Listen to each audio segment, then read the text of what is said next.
Hi everyone, welcome back to my channel. So I'm a little late, but I am going to be doing my September perfume tray. I've been having some technical issues, so I have a couple videos backlogged that I'm trying to get up. So let me start by doing a recap of what was on my tray for August. I have here Dior Pure Poison, which is one of my bottles in my project pan. You can see here it's almost done. I'm having a hard time getting anything to come out now. I have to kind of twist and turn the bottle, but I've been wearing this a lot this summer. I really love this one, and I definitely think I'll be picking up another bottle once I run out. Then I had Versace's Dylan Turquoise. I only wore this a couple of times. This was new to my collection. I really enjoyed it. It's a nice, easy, fresh, citrusy scent with, I believe, guava in there. It's great for the gym, running errands, you know, just something easy to throw on that you don't have to think too hard about. I love the bottle, really enjoyed this, and hopefully I'll get a chance to wear it a bit more before it starts to get cold around here. The next one, this has been on my tray all summer long. This is Valentino's Born in Roma Coral Fantasy. I love this one. It's so fresh and juicy and woody in the base. It's got that kiwi and that orange in the top. I really love this for summertime. I find it to be fun, flirty, and the musky notes make it really sexy. I really enjoyed wearing this during the summer. Put a little bit of a dent in there. This is the big bottle. This is definitely one of my favorites in my collection. Then I have Initio's Musc Therapy. This is also newer to my collection. And this is just a beautiful, fresh, clean, musky fragrance. There's two types of musk in here. I believe there's black currant or blackberry, maybe some bergamot. This is just a really nice fragrance that, you know, is easy to wear. It's not going to overpower you, and it gets better and better on your skin as it sits. I find the performance to be what you would expect from a fragrance like this. It's not going to be projecting like a monster, but I can smell myself all day. And I think the longevity is pretty good too. I noticed that when I put it on in the morning for work, I'm still smelling it after I clock out at the end of the day. So I really, really enjoyed this one.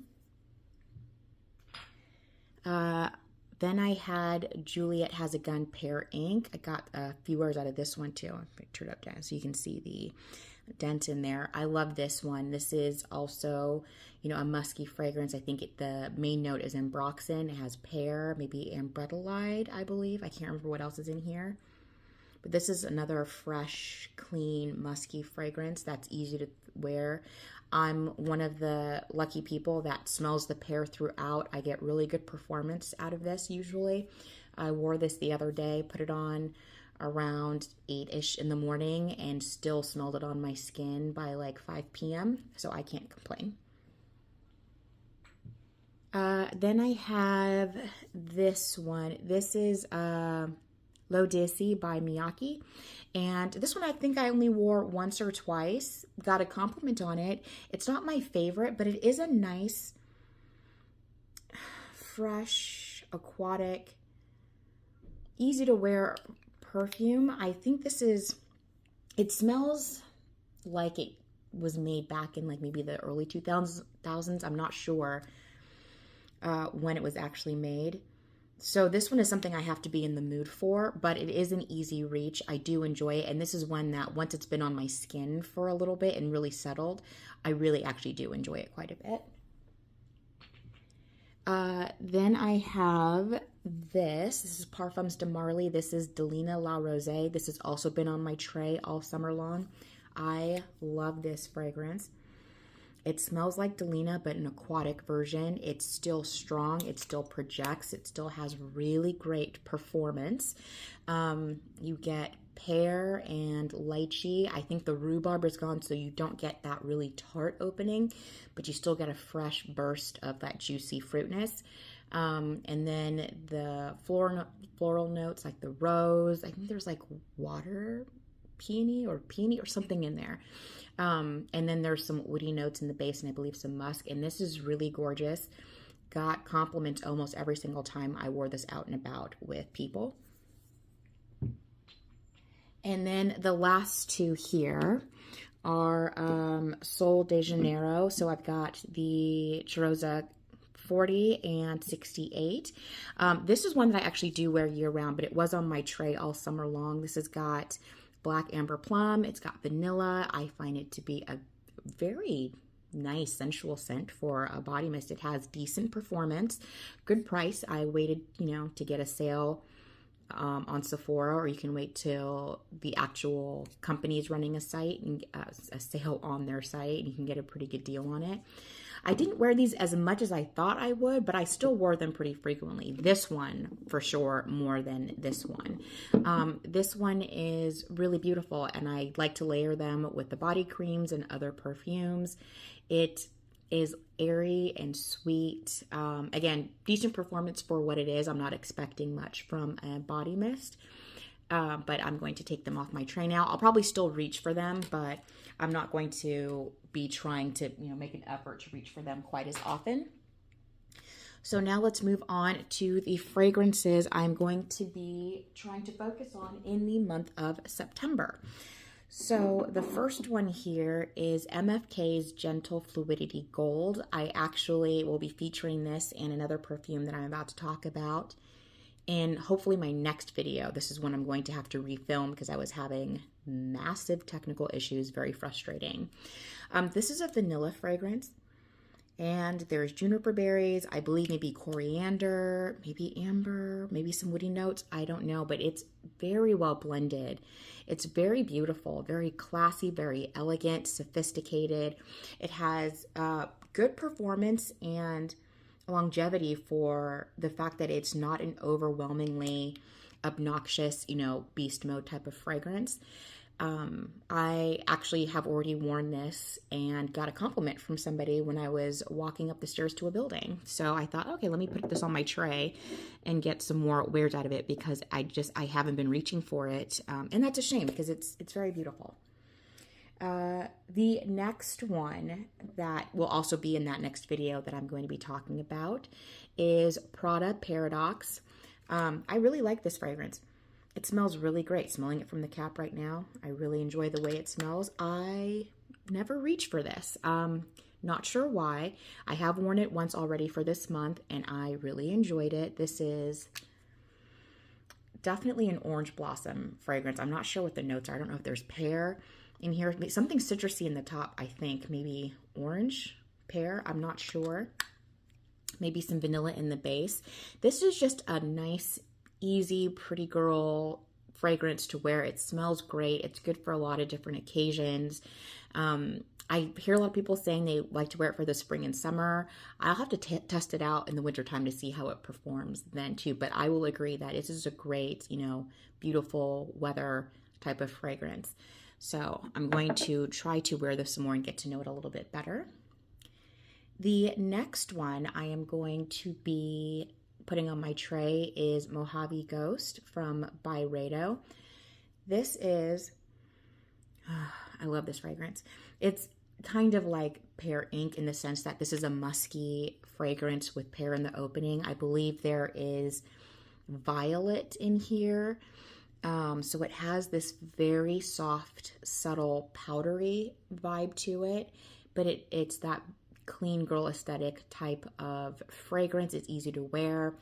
I don't actually have to overspray it like I thought I would to get good performance and good longevity. This is another one that I understand why some people don't smell them, because I've tried other ones from Byredo and they just don't perform well on my skin. But this one, I put it on in the morning before work and I can still smell it on myself when I'm, finishing up my day around 5 o'clock. So I do get all day wear out of this and I really love it. It's beautiful and again, an easy reach. I can throw it on and I'm never upset that that's what I chose for the day. The next one I'm going to be putting on my tray is City of Stars by Louis Vuitton. I have not worn this as much as I should. This is a citrus fragrance. This is citrus and white floral.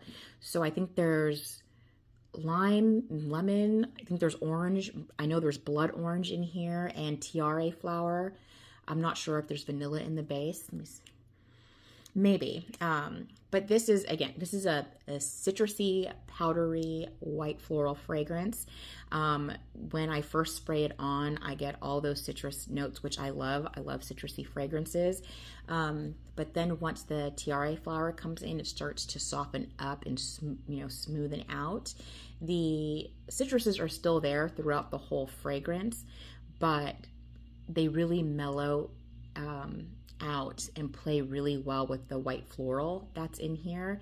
And I want to give this some more wear and, again, get to know it better and see how it plays in different temperatures, because I got this in the spring, wore it a couple times over the summer, and so now that it's starting to cool down a bit, I'm curious to wear this some more and see how it performs. Okay, the next one I have is Lancome's Idole. This is the Nectar flanker. So this has, I think, 2 or 3 different kinds of rose in the top. There's popcorn, there's caramel, and I believe vanilla in the base. I've tried a couple of the Idoles, and so far this one is my favorite. I have a travel spray that I'm almost done with, so once I'm done with that, which will probably be in a couple of days, I'm going to move on to this bottle. I already started wearing it this month. I'm actually wearing it today, and I really love it. I love this slightly sweet, salty, caramel popcorn vibe that I get from this fragrance, and it mixes really well with the rose and the vanilla that's in the base. I think that's vanilla that's in the base. So I want to give this some more wear because I've really been enjoying it. The next one I have is going to be Musc Noir Rose by Narciso Rodriguez. It smells so good. So this is rose, musk, I believe there's plum and some vanilla. I'm sure there's other notes in here that I don't remember, but this is another musky fragrance. I love musky fragrances, but it's not screechy. I found some of the other Narciso Rodriguez fragrances to be a little harsh, but this one doesn't have that quality to it. I find it to be very beautiful. The rose and the plum and the vanilla in here and the musk just blend together so well. This is a softer fragrance, so you can overspray if you want to get a stronger hit, but you don't need to. It has a very beautiful sillage and trail. So like when I'm outside and there's a breeze and I smell this and it just wafts around, I'm just like, oh, that's so nice. It's just this beautiful, delicate, delicious rose, vanilla, plum fragrance. So I'm looking forward to wearing that this month. And the last fragrance I'm going to put on my tray is Kayli's Lovefest Burning Cherry. I've already gone through a 10 ml bottle and haven't reached for it much since then. So I want to reach for it because I love this. So this is obviously cherry. I believe there's raspberry. I think there's Palo Santo in here. Maybe some vanilla. I don't remember, but there's woody notes, but it's like, yeah, smoky cherry, woody fragrance. I love it. I went through that 10 ml bottle so quickly. So this is the big 100 ml bottle because there was a sale, it was a good price. The performance is not great, but with the sale and getting the larger bottle, to me, that was worth it. And so I don't mind overspraying and respraying because I really, really love the way that fragrance smells. Okay, so here are all the fragrances that are going to be on my tray for the month of September. If you have any recommendations for me, please leave them down below. I love testing out new fragrances, and I've gotten some really great suggestions from people in the comments. And yeah, please keep them coming. I have some perfumes that I finished up, so I'm looking to replace them with something new. I think that's all I have for you today. Thank you so much for watching. Please like and subscribe, and I will talk to you in the next one. Bye.